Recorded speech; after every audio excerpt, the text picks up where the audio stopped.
everyone, welcome back.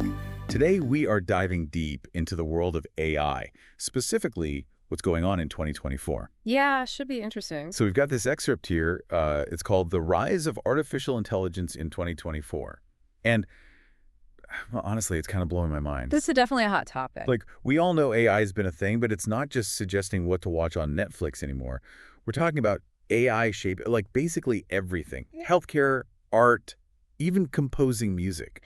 Yeah, it's becoming deeply embedded in pretty much every part of our lives, really rapidly too. Like the source really emphasizes that 2024 is, well, kind of a pivotal year for AI. Okay, so AI is everywhere and it's changing fast. But what's really new in 2024? Like, what jumped out at you from the source? Well, like you mentioned, the AI composing music thing, it really stood out to me because it highlights how AI is not just theory anymore. Right, it's not sci-fi, it's actually happening. Exactly. Like Yeah. there are already AI tools like AIVA being used by actual composers to create original music, even for like professional productions. Wait, hold on.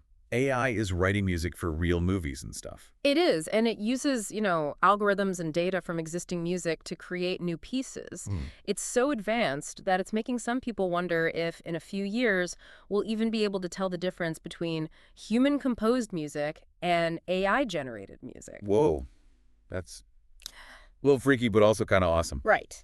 So what about other creative fields? Can AI, like, design buildings now or something? Yep, that's happening too.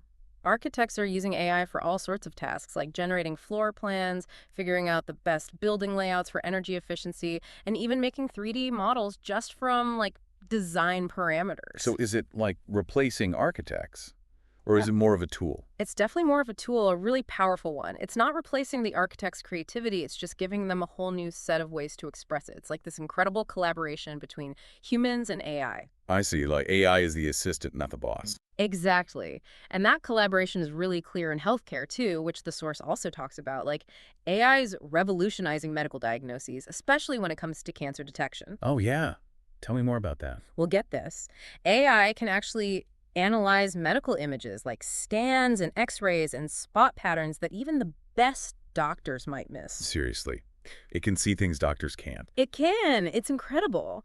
And it's leading to much earlier diagnoses and treatments, Wow. which, is literally saving lives. Wow. That's amazing. So it's like AI has superhuman vision when it comes to medical imaging. Pretty much. And it's not just about images either. It's also being used to create personalized treatments for patients, predict how well they'll respond to those treatments, and even assist in really complex surgeries. Okay, so we've got AI writing music, designing buildings, and now basically being a superhero doctor. What else is out there? What's the next crazy thing AI can do? Well, we've touched on a lot, but this is where it gets even more interesting. Have you heard of the term generative AI? I think so. But honestly, it sounds a little intimidating. Like, what even is that? Okay, think of it this way. Imagine you give a kid a box of Legos and some instructions. Okay, I can picture that. That kid can build whatever the instructions tell them to, right? But what if that kid could then take those same Legos and build their own creations, things no one's ever seen before? Huh. Okay, interesting. That's kind of what generative AI does. Instead of just following instructions, it can actually invent its own stuff. Wait, so it's like it can imagine things? Yeah, pretty much. And that's what makes it such a game changer. We're seeing it with stuff like ChatGPT, which can write different kinds of creative content.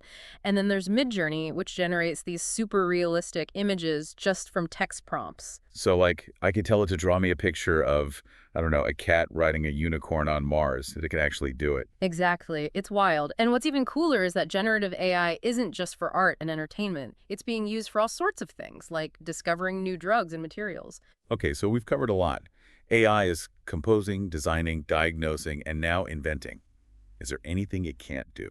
Well, that's a big question. But I think the takeaway here is that we're just scratching the surface of what AI is capable of. Yeah, it feels like we're at this crazy turning point where AI is going from like a cool concept to a powerful force in our lives. Absolutely. And that's both incredibly exciting and a little, well, unnerving, don't you think? Totally. It makes you wonder, like, what's next? What role do we even play in all this as AI keeps evolving? It's a big question, but it's one we all need to be thinking about because AI is a tool. And like any tool, it can be used for good or bad. Yeah, I guess it's up to us to make sure we're using it responsibly and ethically.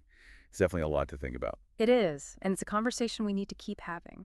Well, on that note, thanks for joining us for this deep dive into the world of AI in 2024. It's been enlightening, to say the least. Yeah, it's definitely a fascinating time to be following this technology. So until next time, keep exploring, keep asking questions, and keep an eye on AI because it's definitely keeping an eye on us. See you next time. See ya.